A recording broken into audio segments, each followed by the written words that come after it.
210장 찬송하십시다. 210장입니다.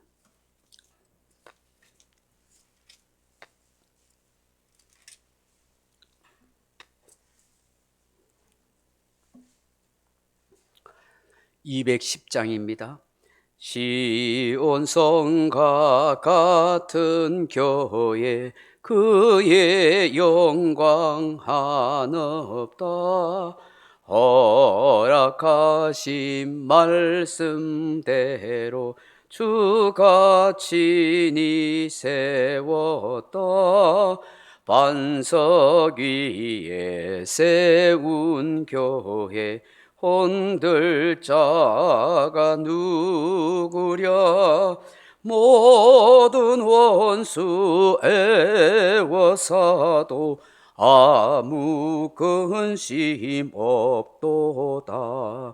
생명샘이 솟아나와 모든 성도 마시니 언제든지 흘러넘쳐 부족함이 없도다.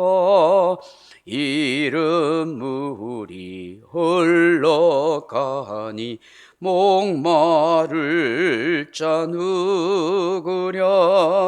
주의 은혜 풍족하여 넘치고 또 넘친다. 주의 은혜 내가 받아 시온 백성 되는 때 세상 사람 비방해도 주를 찬송하리라. 세상 헛된 모든 영광 아침 안개 같으나 주의 자녀 받을 복은 영원 무궁하도다.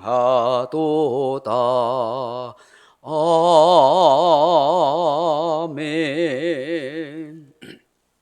하나님 말씀 사도행전 13장 1절 말씀 같이 읽겠습니다. 사도행전 13장 1절 말씀 같이 읽습니다. 안디옥 교회에 선지자들과 교사들이 있으니 고 바나바와 니게르라 하는 시므온과 구레네 사람 누기오와 분봉한 헤롯의 젖동생 마나엔과 및 사울이라. 아멘. 사랑하는 성도 여러분, 본장에서부터 베드로를 중심으로 한 예루살렘 교회가 이제부터 이방 선교 사명을 주도하는 안디옥 교회로 넘어가게 됩니다. 바울과 바나바를 통해서 예수님이 말씀하신 것처럼 드디어 교회는 땅끝까지 전해질 복음의 첫 발걸음을 내딛기 시작합니다. 교회사를 살펴볼 때 기독교회의 세계화는 안디옥 교회로부터 시작되었음을 우리는 알 수가 있습니다.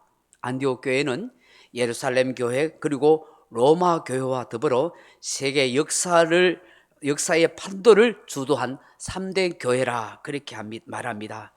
그러므로 안디옥 교회는 여러 면에서 우리 기독교회가 영원히 계승해야 할 이상적 교회 요소를 지니고 있습니다.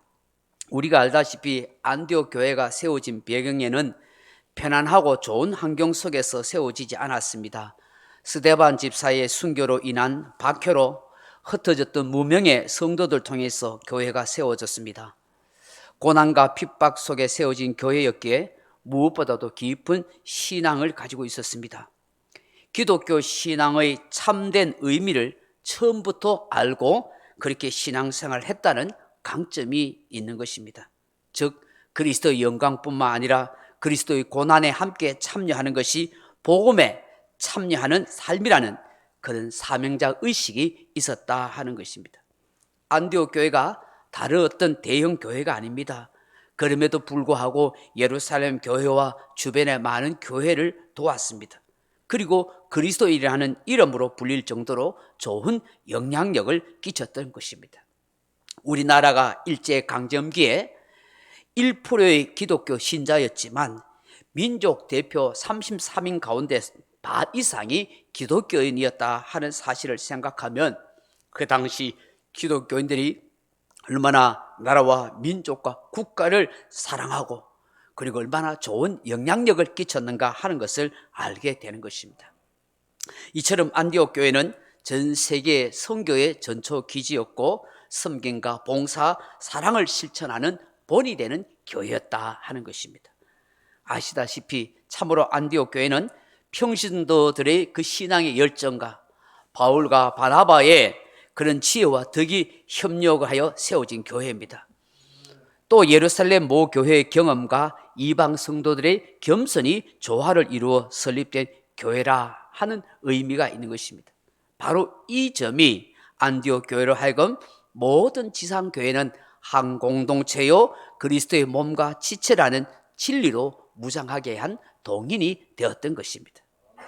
오늘날 기독교회가 개인주의, 상업주의, 세속 풍조에 오염되어 이와 같은 공동체 의식이 희박해져 가면 안타까운 일이 아닐 수가 없습니다. 결코 이기적인 교회는 발전할 수 없습니다. 고인물처럼 스스로 부패합니다. 오늘날 수많은 교회들이 자원은 풍성한 반면에 교회 내의 분위기는 냉랭하고 불만, 불평, 분쟁 그런 여러 가지 갈등 요소가 많은 이유는 바로 공동체 의식을 외면하고 나만을 위하고 내 교회만 육성하려는 이런 이기적인 정책 때문임을 우리는 유념해야 하는 것입니다. 안디옥 교회는 성령 안에서 한 믿음으로 어려운 모교회인 예루살렘 교회와 주변의 많은 교회를 도왔을 뿐만 아니라 이방 많은 지역의 교회를 설립하는 선교 사업에 진력했습니다. 우리는 안디옥 교회가 당시 개척교회였음을 결코 간과해서는 안 되는 것입니다. 이런 면에서 안디옥 교회는 우리가 보고 본받아야 할 좋은 교회라는 것을 알게 되는 것입니다. 사랑하는 성도 여러분, 오늘 본문을 보시면 안디옥 교회를 구성하고 있는 지도자들에 대해서 말씀합니다. 당시 안디옥 교회에 선지자들과 교사들이 있었습니다. 선지자들은 주로 예언과 대언의 은사를 받아 하나님의 뜻이나 말씀을 대언하고 선포했던 사역자인 것 같습니다. 아마 당시에는 아직 성경이 완성되지 않은 고로 특별하게 예언이나 대언의 은사를 받은 선지자들이 있었던 것 같습니다. 교사들은 구체적인 하나님의 말씀을 가르치를 하는 그런 분들이었습니다. 오늘 본문에 그분들의 이름을 자세히 기록하고 있습니다. 바나바와 니게르라는 시몬이 있었습니다. 여기 니게르를 하는 말은 검다 하는 뜻인데 시몬이라는 사람은 아마 아프리카 흑인 출신이었던 것 같습니다. 혹자는 노예 출신이라고 그렇게 말하기도 합니다. 여기에 구레네 사람 루기오가 있습니다. 이 사람도 아마 아프리카에서 온 사람인 것 같습니다. 혹자는 말하기를 예수님이 십자가 지실 때 명절에 왔다가 로마 군병에게 끌려나와 엇들결에 대신 십자가를 지었던 구레네 시몬이 아닌가 그렇게 말하기도 합니다. 여기에 헤롯의 젖동생 마나엘이라는 사람이 있습니다. 이 젖동생이라 하는 말은 신트로포스라는 말로 함께 양육받다 하는 뜻입니다. 즉 함께 젖을 먹고 자란 형제 혹은 어릴 적 친구라 하는 뜻입니다. 아마도 기독교회를 핍박했던 헤롯 왕의 일가나 친척이나 배다른 형제가 아닌가 싶습니다. 참 놀라운 것은 안디옥 교회의 지도자가 되는 사람들의 성향이 이렇게 다양한 사람들이었다는 것입니다. 유대인과 이방인, 흑인 출신과 왕가 출신, 노예 출신과 자유인들이 어울려 있는 그런 교회였습니다. 그런 사람들이 이 교회의 지도자로 있었던 것입니다. 당시 유대 문화를 생각하면 도무지 어울릴 수 없고 함께할 수 없는 사람들입니다. 출신, 가문, 성격, 배경이 다 다릅니다. 그런데 이들이 모여서 안디옥 교회를 세워가고 지도하고 가는 그런 지도자들이었다 하는 것입니다. 하나님의 은혜의 역사는 참으로 놀라울 따름입니다. 그렇습니다. 교회는 다양성 속에 일치성이요 단일성인 것입니다. 다양한 기질과 성격과 출신 배경을 가진 사람들이 모여 있는 것이 교회입니다. 그러나 예수 안에서 하나인 것입니다.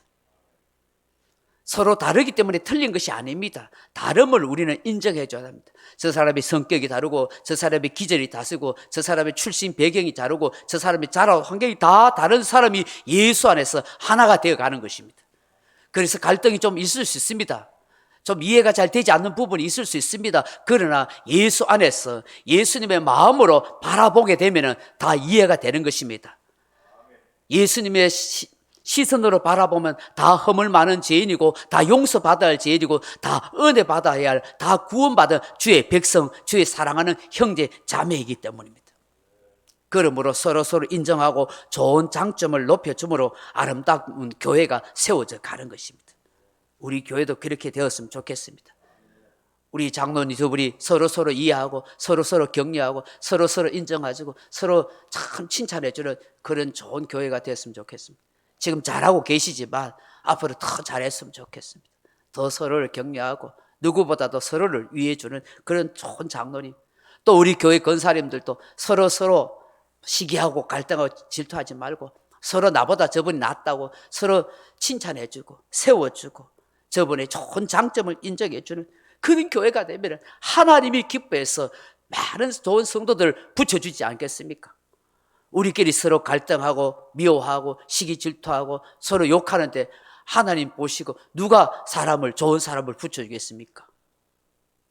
좋은 사람 보냈다고도 다른 데 보내버리죠. 그러니 우리 안에서 서로 하나 되고 서로 아름다운 교회를 이루고 서로 사랑하고 이해하는 그런 생명의 공동체가 되어야 우리 신앙도 유익이 되고 복이 될 뿐더러 다른 사람도 더 복되게 한다는 사실을 우리는 기억해야 하는 것입니다. 오늘 베풀고 선교하고 좋은 소문 났던 이 안디옥 교회처럼 우리 교회도 우리 성도님들도 이런 모습이 다 되어지기를 주님의 이름으로 축복합니다. 각자 기도하시다가 돌아가시기 바랍니다.